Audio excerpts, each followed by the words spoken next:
You ask Tiger to solve. This deals with linear equations with one unknown.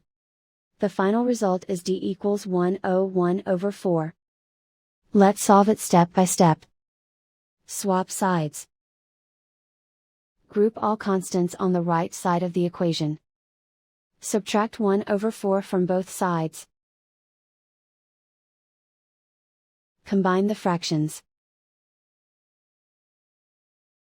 Combine the numerators. Reduce the zero numerator. Simplify the arithmetic. Find the lowest common denominator. Multiply the denominators. Multiply the numerators. Combine the fractions. Combine the numerators. And so the final result is d equals 101/4.